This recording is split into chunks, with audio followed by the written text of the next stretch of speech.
ജീവിതത്തിലെ അനേകർ വീണു പോകുമ്പോൾ മറ്റു പലർ അത് വലിയ ആഘോഷമാക്കി മാറ്റാറുണ്ട്.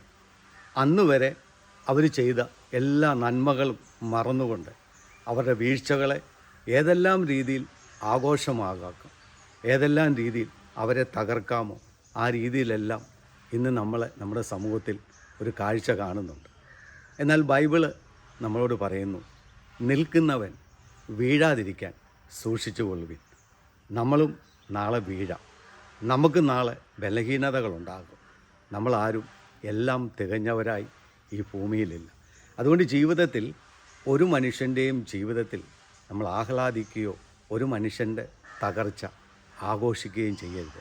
കാരണം വീഴാതിരിക്കാനുള്ള ഒരുറപ്പും നമ്മുടെ ആരുടെയും കാലുകളില്ല.